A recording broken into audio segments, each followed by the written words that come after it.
Cruising is supposed to be relaxing, peaceful, and fun, especially when you're over 60 and want a stress-free vacation. But starting in 2026, cruise lines are bringing new rules that will make things more complicated, more expensive, and sometimes even confusing for older travelers.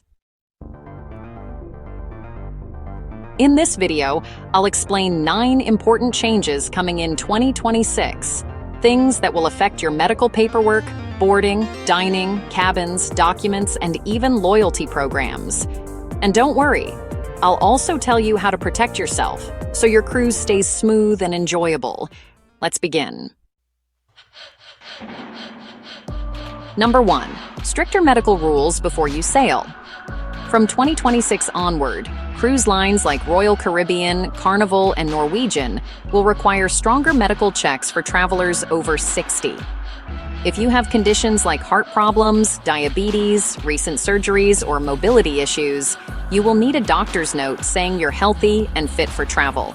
The strict part is, if your health changes after you book the cruise, you must tell the cruise line immediately. If you don't, they can deny you boarding with no refund. This has already happened. One couple spent $8,000 on a cruise. The husband had knee surgery but didn't tell the cruise line. At the port, they were denied boarding and sent home. Why this rule? Because passengers over 65 make up most of the medical cases on board. How to protect yourself? Get a fit-to-travel letter before booking. If anything changes, tell the cruise line right away. Always buy travel insurance that covers pre-existing conditions.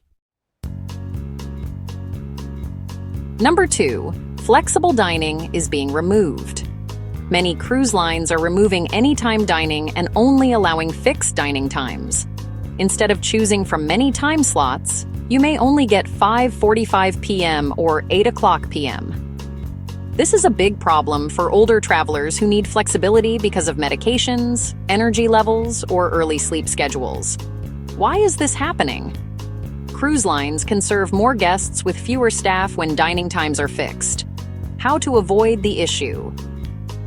Choose cruise lines like Princess or Holland America. They still offer flexible dining. If you must pick, choose the earlier time. Check the dining policy before booking. So, here's something you might not expect. Fewer accessible cabins. New cruise ships are quietly reducing the number of accessible cabins, and in some cases, by as much as 40%. On top of that, wheelchair help now requires 90 days notice instead of 30, and priority boarding rules have gotten stricter. Let me give you a real example.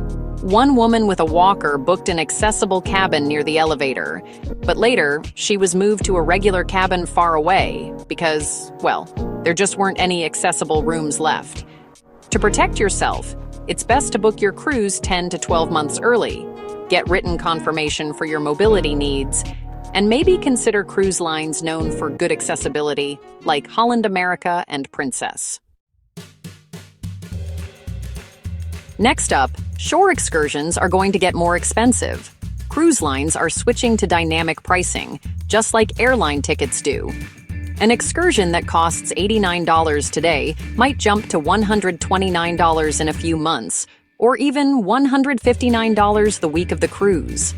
A lot of older travelers like to book late because they want to do their research, but now waiting will definitely cost more. So, your plan should be to book excursions as soon as your cruise is fully paid. Check prices every week. Sometimes they drop, and you can rebook at a lower price. And for simpler ports, consider local tour companies with strong reviews. And finally, let's talk about higher port fees on longer cruises. Ports around the world are increasing their docking fees, and cruise lines are passing these costs right along to passengers. For example, a 14-day cruise that costs $2,800 might cost around $3,400 in 2026. Older travelers love those long cruises, so they'll feel this the most. To save money, book early. Port fees become locked in when you make your final payment. You might also look at repositioning cruises since they have fewer port stops. And don't forget to add around 20% extra to your budget for fees and taxes. So here's the thing. Many ships are now cutting costs by reducing their medical staff. For example, a ship that used to have 2 doctors and 3 nurses might now only have 1 doctor and 2 nurses. And, for a ship carrying thousands of passengers, this can be pretty risky, especially for older travelers. On top of that, medical visits have gotten more expensive, rising from about $75 to somewhere between $95 and $125. Now, how can you stay safe?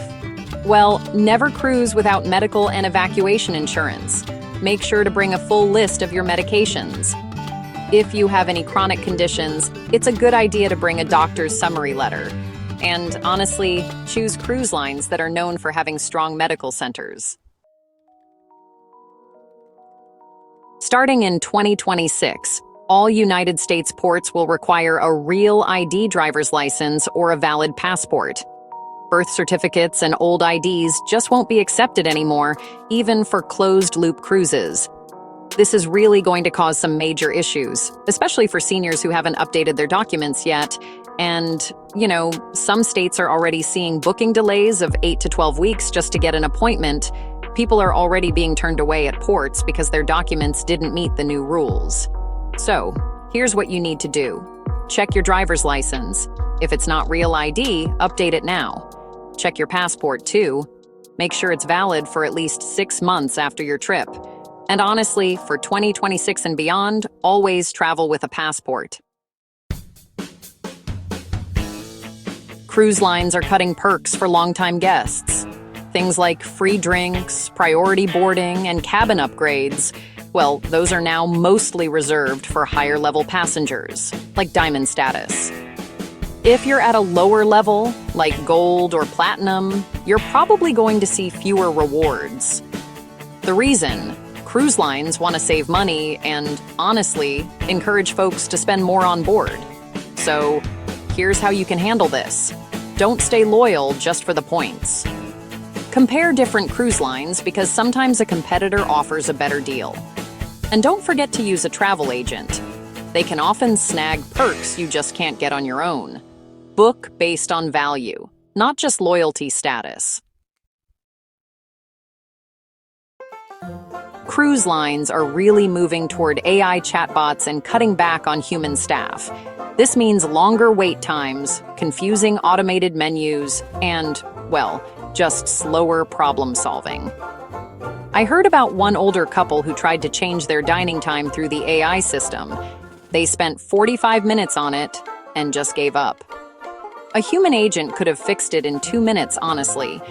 So, if you want to reach a real person faster, here's what you can do. Call by phone and avoid the website chat if you can. Say representative or human agent over and over. Try calling early in the morning or late at night, and, using social media. Public posts often get you a quick reply. Cruising after 60 in 2026 is definitely going to be more expensive and, a bit more complicated. But now you know exactly what to expect and how to prepare. If you plan ahead, your trip can still be smooth and enjoyable. Here's what you should do. Update your documents early, handle your medical papers ahead of time, book early, buy travel insurance, and choose cruise lines that treat older travelers well. If this simple guide helped you, tap the like button and subscribe to Sales Secrets so you always stay ahead of cruise changes. Safe travels and calm seas ahead.